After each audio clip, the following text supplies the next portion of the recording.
What's up, YouTube? I am so excited to shoot this video about my 2006 Mini Cooper. This is the R53, and this video is titled The 20 Years Later Everything Guide to This Car. So this is my 2006 Mini Cooper S R53. It's my second one. I'm gonna talk about this car. I'll just give you a quick walk around. Just gave it a bath. It just got some new tires. Actually went with 215s instead of 205s. A little more aggressive, and I love the way it looks and handles. It helps a little bit if you go with a little bit of a wider tire. I think it looks great. I went with these Falcon Performance. I think they're called Extreme Performance. They're great tires, and love Falcon tires. Can't go wrong. She's all shined up. And let's talk all things R53. I'm gonna sit down here in my chair and take you through a lot of information. So just talking about the title, as I said, that was not gas. That's my chair. As I said, 20 years later, this car is 20 years old, and I'm gonna talk about a whole bunch of stuff about this car. Gonna talk about why you'd want this car over another hot hatch. Gonna talk about the first gen Coopers versus second, third, and fourth gen Coopers. Gonna talk about the facelift cars, the 05 and 06 versus the earlier R53 first gens, if you're trying to figure out why do you want one, if you want a facelift, and why is it better. And then we're gonna talk about what it costs, kind of a little bit of a buyer's guide, what I've spent on mine, and just a real quick discussion about mods. And this isn't gonna be a super long video, so I'm just gonna fly through this information. But let me just tell you as we start here, you might check out my channel. I've got a playlist on this car. I've got it showing here, and just a lot of videos on this car. I've gotten great response. It made some new friends. Talk about the design of the car itself, some acceleration runs, visual refreshing, the sounds of the car, true cost of ownership, best mods, tuning the car, all the upgrades I've done, and more. So check out that. That is my playlist on this, and this video is on that playlist. So check that out, and just a lot of great stuff. But 20 years later, the Mini Cooper R53. This is a very, very wonderful car.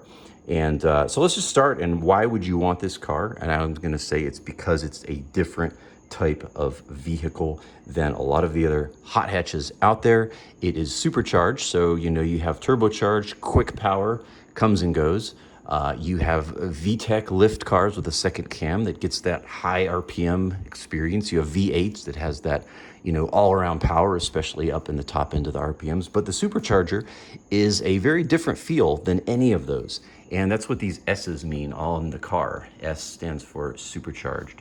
And actually, it doesn't stand for supercharged. It stands for sport, but in these early cars, it was the designation that car had a supercharger. The newer ones, the Cooper S, has a turbo. I like to think of the S as supercharged, though. And it's a different experience than the acceleration feel and the power delivery of those other platforms and engines I mentioned. Another special thing about these cars is the exhaust is wonderful. The supercharger sound, it looks very unique. Check out my video on that. And I'll just say that, in terms of the feel, apart from all the things I just said, design, power delivery, sounds, this is just the thing about this car that's probably my favorite thing, and the reason above all those things that I love it and ended up buying a second one. And trading out, I sold my very nice, highly modified Fiesta ST for a second one of these. And the reason is I had that Fiesta ST, drove one of these, and it's just a more connected, raw experience. And I just could not get past how much better it felt than anything else I've driven in this price category. That includes my Honda CRX, my Honda EM1, my Fiesta ST, the MR2 that I currently own. I test drove a Golf R, I drove a Mazda Speed 3, the BRZ, the Miata. All those are wonderful cars in their own way, but nothing beats the connectedness and raw feel that this car delivers. And so I decided, as somebody that has had a whole bunch of other small, hot, sporty cars, that this is the one I wanted to spend some real money on and enjoy. So real quick, just, a quick talk about the first generation versus the other generations. This is a first gen. This is, I think, 02 to 06. And this is the one that feels really raw, as I said. And the second gen is great. it's more refined. You still get some of that raw feeling, but you definitely feel like the car grew up. And by the way, they look so similar, the first and second gen. There's some styling cues if you're new to the car, that if you just say, well, and how do I distinguish a first and a second? And I'll tell you, this is how you distinguish. The easiest way to just figure out, is it a first or second gen Cooper, is that you've got this floating turn signal is completely floating in the panel there. In the second gen, it actually is at one of the body lines. And but just to show you just a very quick comparison of the 4 generations of this car, the first gen Cooper was 143 inches and 2,500 pounds-ish. The second gen grew 2.5 inches and just a little bit of weight. And then you get to the third gen and it's now 151 inches. So now it's 6 inches larger than the second gen, and 2,700 pounds. That's a huge difference. That's almost 200 pounds difference. And then by the time you get to the fourth gen, I really feel like this is where Mini just sold out. It's 152 inches. So at that point, it is only 9 inches longer than the first gen. So if you imagine just an extra almost foot of that car, not a lot, but that is a lot in a little car. And but the worst thing is the curb weight goes up to between 2,800 and 3,000 pounds. And that, guys, that is like a 500 pounds difference. So that is a lot. And worse than any of that is the fact that the fourth gens do not offer, or at least the current fourth gens, the newest ones, do not offer a manual transmission. What were you thinking, Mini? So I think this is the best, that's to be argued forever. Most people agree the first or second gen are the best. But going on to the facelift conversation, so let's say you decide you're going to get an R53 and you're like, well, what year do I want? And so this is an 06. The 05's an 06. By that time, they'd worked out a lot of the kinks that these cars had. And I'll just show you again here online. I just did a little research, and usually I don't like AI overviews. This one actually is accurate. But the mid-2004, so that's the later 2004 production cars, 05 and 06, are very different, actually, than the earlier cars. And I would suggest those are the ones you want. And the reason is a little more engine output here, the upgraded supercharger with the Teflon-coated rotors, which makes them more reliable. The gear ratios are revised, so the car is a little bit quicker. You have the LSD option, which mine has. You have oil-filled engine mounts, and then some refining on the dashboard. You have a 3-spoke steering wheel. Door panels are a little different. Lighting and electronics is a little bit different. So you have, just this. If you're looking for one of these cars, you want to get the newest. The newer produced models you can, and that would be the late 04 and then 05 and 06. And, just a real quick thought on how many of these were produced. This is not a rare car at all. I was looking here at the production numbers. I added up the numbers of these Coopers, and they made about 950,000 Coopers total, first gen. That's not the S only, that's just Cooper. But so that's about 1 million around the world. That's a lot of these cars. And focusing in on the Cooper S, they made about 74,000 Cooper S's. I was looking at the production, and that's for the facelift. I was looking at the production numbers here for the 2006 model. There was about 40,000 to 39,000 made, a little bit less than 2005. You add that up, you get about 74,000 Cooper S's. So that's not at all rare. I mean, compared to the Fiesta ST, the first gen that was available in America, there were only, I think it was like 25,000 made. So in other words, there's triple of these facelift Cooper S's around. So, they're not the rarest car at all, but I will say they are rare because they're in the junkyard. And that takes me to the next point of conversation here, which, just real quick, looking at prices. If you want to get a decent one, if you go here to classic.com, it's a great place to find data on cars. They've got the 02 to 06. This is the Cooper S only, so we're not talking about regular cars. We're only talking about the Cooper S.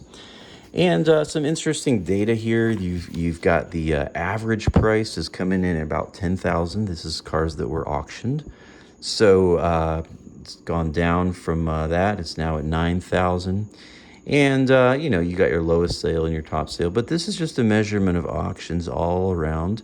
And, you know, let's just look here at a few of these for sale. You've got an 05 with 107,000 for sale for $6,000. And of course, we don't know, are these cars have rust, if they had services, who knows.